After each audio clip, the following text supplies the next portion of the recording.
Go ahead, Cody. So thank you everybody for joining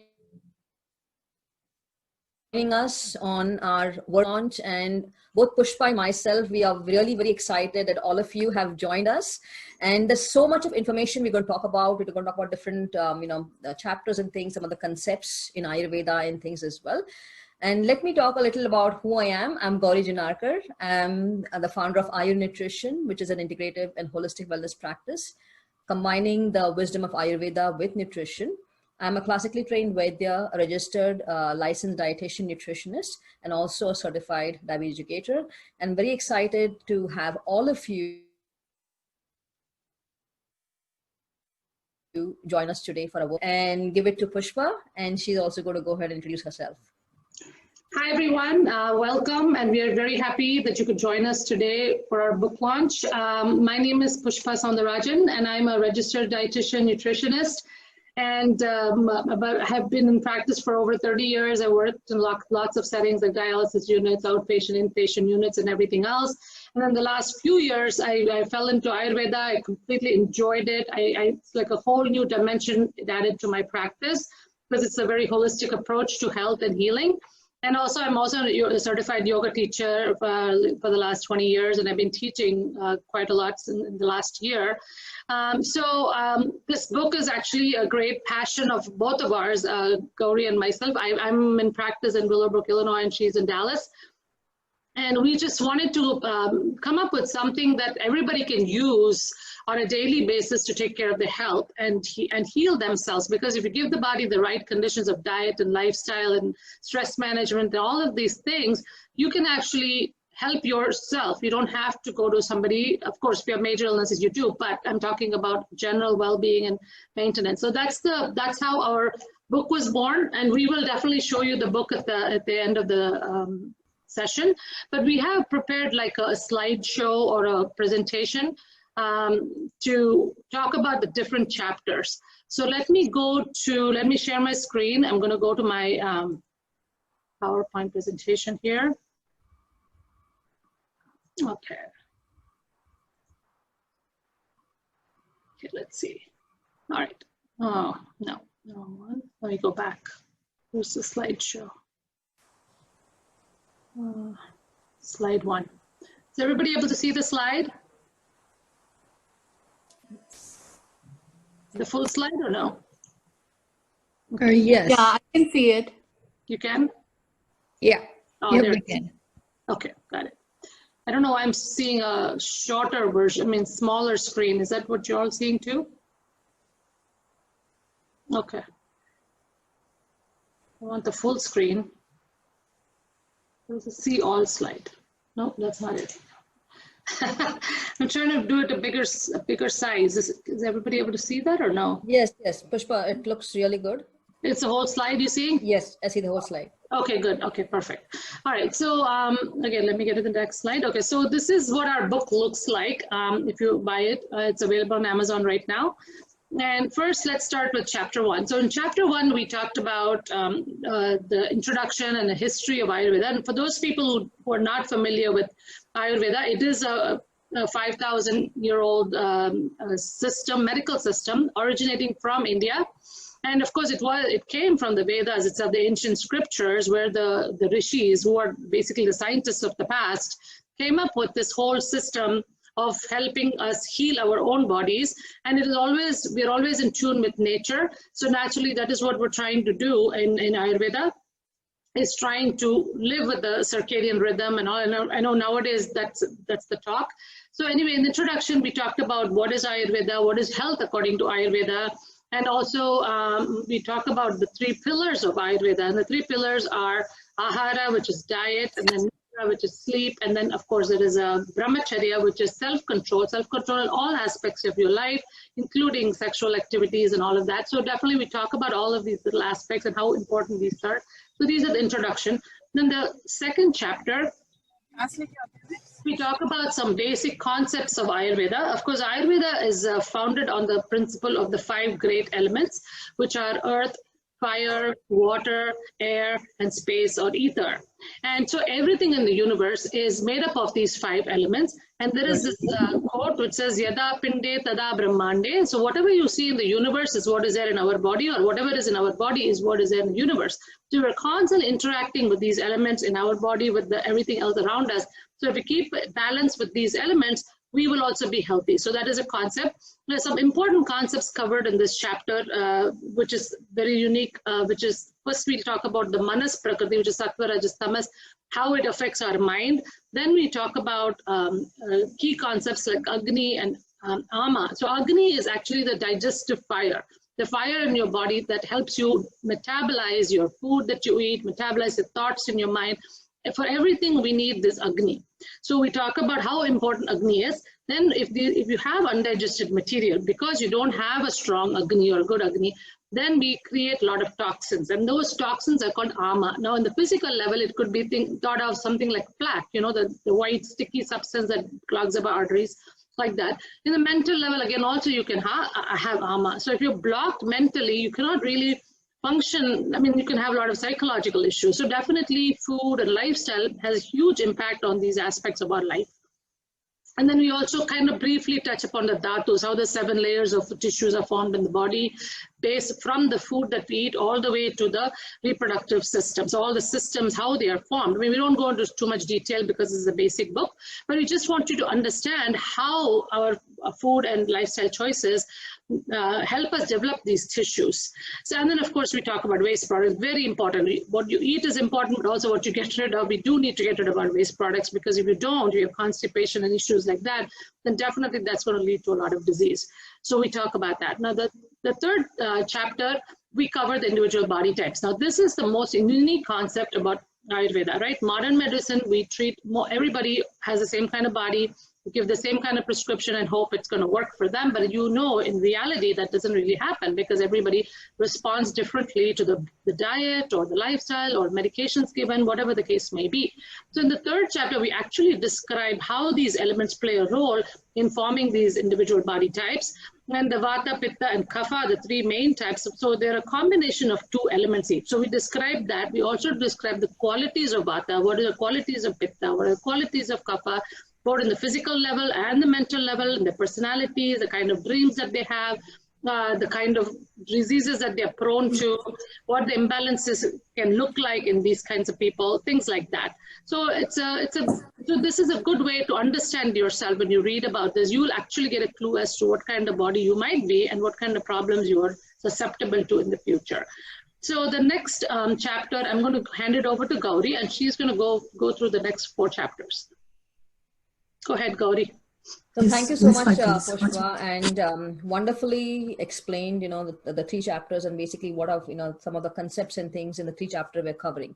So the 4th chapter, we're going to talk a little more in depth, which covers about the Ayurvedic nutrition. We actually go into in depth, comparing the Ayurvedic nutrition with the modern nutrition. What are similarities, what are the distinguishing characteristics and points as well.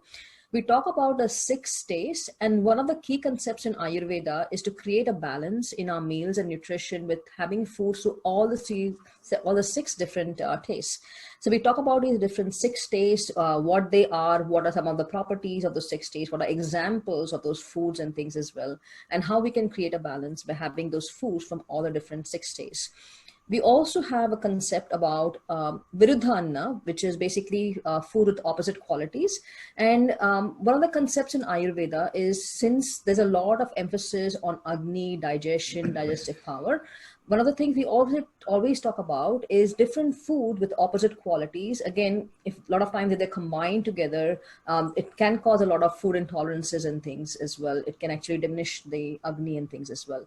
So we talk about the Viruddha Anna in depth. We talk about different food combinings and why it's important for us to understand the basic, you know, principles of those food combinings as well. Okay. Let's go to the next chapter. The next chapter is the chapter 5, and it talks about the spices and herbs in detail. We have actually in different spices, wonderful, beautiful pictures there. We have given in all the different properties according to the Ayurveda. We have also talked about some of the benefits about the different spices as well. We have talked about some of the home remedies how we can use some of those spices as well. And a lot of the information we have gathered for the spices especially, we've done a lot of research, done a lot of research studies we've gathered and put all this lot of evidence-based information as well. We've talked about ghee as well, you know, why ghee is important according to Ayurveda, what are the properties of ghee as well. And again, how it can be beneficial to us as well. We also talk about honey in detail, what are the properties of honey and how it can be used in the Ayurvedic nutrition aspect as well. Let's go to the next chapter. Okay. Can you please all mute yourself because there is some disturbance? I'm listening to you. Okay. Didn't do it ourselves. The next chapter is, we talk a lot about, in depth, we talk about the dosha pacifying diet and lifestyle. So we go in depth for each dosha, what are some of the food that are recommended, what is the diet that's recommended for each dosha type, what is the lifestyle that's recommended for each dosha type. We also have the dosha clock, which explains how the different doshas actually change throughout the day as well, and which dosha goes higher and lower as well. We also talk about dinacharya, which is the daily routine, and some of the Ayurvedic procedures and things, what we really want to have, and on a daily basis, we want to add more wellness on a daily basis as well. We also talk about Ritucharya, which is the seasonal change, and again, the seasonal routine. So keep in mind that different doshas change in different seasons. So we definitely touch base on Ritucharya as well for us to know why it's important to have some of those foods in different seasons. And again, what are some of those Ayurvedic things you want to follow in according to different seasons as well. Let's go to the next one. And chapter 7, we talk a lot in depth about Ayurveda and prevention. Again, Pushpa has talked about Agni and Ama before. The earlier chapter explains a little about Ama and Agni. Now this chapter actually goes in depth about Agni. We talk about, again, the different types of Agni. Again, what can cause Mandagni, which is lowering of the Agni. What are the things we can actually do to make sure that our Agni is in balance and we're digesting correctly. We talk about Ama in depth, again, some of those foods and lifestyle and things that can affect the Ama, increase the Ama, decrease the Ama. We also talk about some of the foods and lifestyle which can actually help us boost our immunity and how we can actually increase Ojas in our body as well. Let's go to the next one. And this chapter from now, Pushpa is going to talk a little more for the next few chapters. Okay, so chapter 8 is actually about Ayurveda and relationships. Again, there are lots of books out there on Ayurveda, but I'm not sure there are any books talking much about relationships. So this is sort of very unique that we added to this book, because I've always understood people more by studying Ayurveda and actually trying to analyze people based on their body type, because every body type has a unique personality. They have their unique things that trigger them to act a certain way. And relationships in our lives are so important. At the same time, also can be very difficult. So I think if you start understanding people for who they are based on their body types, or maybe even their imbalances, or even there are imbalances can manifest as problems in relationships as well. So it's kind of an important thing because it has an impact on our emotions and our mental well-being. So we kind of put together a few scenarios to kind of explain how a kapha would interact with the pitta, or a pitta would interact with the vata. So the first thing we talked about is like spousal relationships, and probably one of the most complicated ones, because it's the significant other is the one who actually has a huge impact on our lives too. So that is very important. And of course, our interactions with our parents or kids or friends, everything has a huge impact on our life. So it is important to understand everybody from their perspective, to give us a good understanding and accept people for who they are. And also, we also talked about, we have a scenario about how when you go grocery shopping, how would a vata person look at the aisles and decide what to do? Or how would a kapha person react? How would the pitta? So it's an interesting chapter. And then of course we have something about how, when you have like dinner plans, you know, you want to go out to dinner, How would a Vata answer that question, or a Pitta or a Kapha? And this is kind of interesting because usually in families, when we try to go out to dinner and then one person has one idea, the other person has another idea, then you're like constantly getting into conflict. So maybe understanding the other person, you can actually come up with ways to sort it out even before there is a conflict in there. And I just like this because I'm very much into relationships and the psychology. I always feel that the mental aspect of our being completely dictates our physical well-being as well. So if you're mentally not happy or emotionally upset, then, you know, we also talk about emotional eating, right? When a lot of people are emotional, they end up eating the wrong foods. So it is important to work on this. And this is why it's a holistic approach to health, and not just, you know, just the food that you eat translates into something else. So the next chapter is the chapter 9, which is exercise, yoga, and meditation. This one, it's very dear to my heart because I've been doing yoga for so many years, and I feel like in the US, yoga came to the US, which is fantastic. It's been here for so long, but it's also been diluted from what it used to be. What is the authentic yoga? And and even in India, because a lot of it has gone back from the West to the East, it got diluted. So really, when you say yoga, most people are thinking about yoga asanas or poses or whatever it is, but yoga has so much more. It has 8 limbs to yoga, and asanas is just the 3rd limb of yoga. The first we have the yamas and the niyamas, which are do's and don'ts. They tell us, you know, do this. These are the things you should do to clean your mind and clean your body. These are the things you should do to interact with the world around you. And then we talk about asanas to get rid of all the stresses that we hold in our joints. Then we talk about pranayama, which is breathing technique that helps to control our mind and slow down our thoughts and also relieve stress. Then you have pratyahara, withdrawing the senses from the body. Then you have dhyana, dharana, which is concentration on a single pointed focus.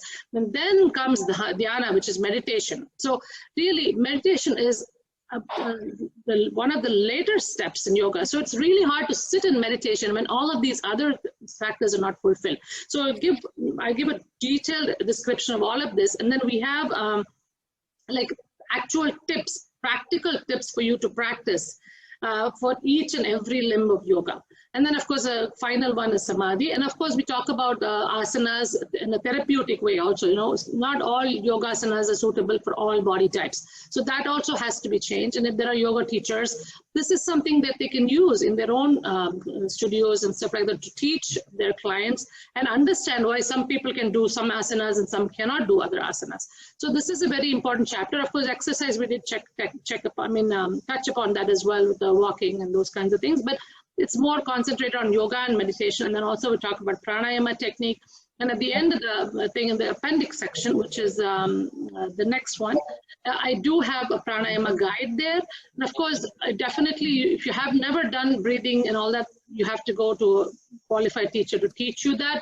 But if you've already done it, you've learned it in the past sometime, whatever, then definitely this would serve as a refresher course for you. And I also have a couple of YouTube links there that I have done the demo. So you can also go look at those. Then we also have the tables for the Vata, Pitta, Kapha pacifying diet. The description of Vata, Pitta, and Kapha in detail, like as tabular form. And then we have a dosha quiz. Now, dosha quiz is very good because you can actually take the quiz and figure out your body type. And you can figure out your body type based on what you were in your 20s. And then you can, if you start filling it out, thinking about yourself now, then that would give you an idea of your imbalances in your body. So this is where you get started. So, and of course, the last part is the recipes. We have a lot of herbal tea recipes based on the spiceal composition. So we explain what the spices are, what their properties are, heating, cooling for the body, etc. But then then we make the herbal teas, we have different proportions, how they are adjusted to serve different things. Like, for example, it could be a digestive tea, it could be a detoxing tea, so things like that. And then, of course, recipes, we have a few recipes in there with khichadis, which is a very sattvic, healthy food that you can eat, especially if you have a stomach upset or you've been eating out a lot or whatever. This would help you reset your rhythm a little bit. So we have some of those recipes, and of course you can experiment with a lot of them. And then finally, I wanted to go through how this book will actually benefit you. Why this book, right? Because there are hundreds and thousands of Ayurveda books out there. So many people have written. Of course, internet has a lot of information as well. Again, to sift through all of that and figure out which is authentic, which is good, which is wrong, which is right. Very hard if you have not actually studied Ayurveda. So, and being a dietitian and an Ayurvedic, it gives us a very good understanding of what really works. So we put it together in such a systematic manner so you can actually use it to help yourself heal your own body. So first of all, you start off with the dosha quiz. Now, if you start answering the questions based on what you are today, you will get imbalances. If you start answering the question when you were a 20-year-old self and say, okay, at 20, I was so skinny, I was like this and like that and all that, then you would get an idea of what your prakriti was. Again, then you go back and cross-reference with the characteristics that we've already described. So see which ones actually match your characteristics. So if you go to a Vaidya, they would check your pulse and confirm that. But in your case, you can just do that and match the characteristics to see, okay, no, the quiz says this, but these are the characteristics. I feel like I'm more of that. So you have an idea of who you are. Then you try to assess your Agni and your digestion. Very important. This is why as a dietitian, when we give diets to people, the same diet you give to 5 people, they all don't respond the same exact way. That is because their metabolism is different, their Agni is different. It might have been that when they were younger, they were digesting just about anything, right? But then over the years with your food habits and lifestyle and the place you live and all of these factors, that could have been impaired. So they don't know that. But then most of these studies that they do are based on a whole bunch of population, and they don't even take into consideration how their metabolism. Now, Ayurveda is the only one that actually talks about low Agni and high Agni and shows you that this person's metabolism is slow, this is fast. There is no marker in modern nutrition to show that your Agni is working well or your metabolism is good or bad. But we've given you all the ways to figure out if you have a healthy Agni or an unhealthy Agni. So that one chapter you can go and understand yourself. Then choose appropriate diet for balancing your body. So your doshas or your imbalance at this point, and also look at the incompatible combinations. Like for example, fruits are supposed to be eaten because they're very easily digested. Within an hour you can digest. It's all carbohydrates. You digest so quickly. But you combine it with a high protein, like for example, a dairy product that has high protein and fat, that takes a lot longer to digest. So when you're combining 2 products with different energetics like that, you're going to end up with indigestion. You're going to end up with problems with Ama and Agni. Agni Mandya, which is slowing down of Agni. So, and remember, we live in the Western world, everybody talks about smoothies or parfaits, right? You go there, you think you're putting all the great stuff together in a smoothie and drinking it, but you're actually creating more problems for yourself in the long run. And this is something people don't even understand. And some people may be okay with that because if they're doing a lot of workout or whatever it is, but it's really not suitable for everyone. So this is something for you to figure out and figure out what is good for you and your body. Again, listen to your body. Body always tells you it's a self-healing machine. You give it the right conditions, it's going to take care of you. You give it the wrong things, it's going to cause disease. It's that simple. Lifestyle, again, I already explained to you the yoga and the exercise and the pranayama. Yoga is very important because in this day and age of running around all the time, people don't even think you need to slow down. And think about the kids nowadays, right? They're so stimulated. They're always either watching TV, playing video games, or looking at the iPad or the iPhone, whatever the case may be. They just don't know how to sit quietly. You tell them to sit for 5 minutes, they're bored. I don't think I ever thought about boring when I was young, but now this is a lifestyle. So all the more reason they should start doing things like yoga and breathing because it kind of slows them down. Everybody needs a downtime to recharge. If you're not doing that, the body gets imbalanced. Emotional component, I mentioned relationship. Again, relationships are very complicated nowadays. And I hear so many young people, I have 3 kids, and I know even the teenage years, so many of them have anxiety and depression. I mean, this is something we never even thought about growing up, about anxiety and depression. Nowadays, everybody talks about anxiety and depression, and then they're taking medications for everything. And really not many of those things are helping. They're really not taking charge of their own life to help them because you can't depend on medications for the rest of your life. So this book is all about wellness and healing yourself. So wellness, Dinacharya and Ritucharya, Ayurveda gives you a daily routine, daily regimen. I mean, how wonderful is that? Somebody tells you, you get up in the morning, you drink some water, you do this, you scrape your tongue, get rid of the toxin. I mean, it actually gives you step by step what to do. And we have outlined the whole steps in that one chapter. So if you start following these things, you will automatically see changes. The other thing is Ritucharya. A seasonal routine is very important. Now, if it is a cold weather, you should not be eating ice cream. But you should be doing oil massage, you should be drinking warm water. There are so many things. So in Ayurveda, it's like increases like. So if you're eating, if it's cold weather and you do something cold, it's going to imbalance the kapha. So you want to do the opposite.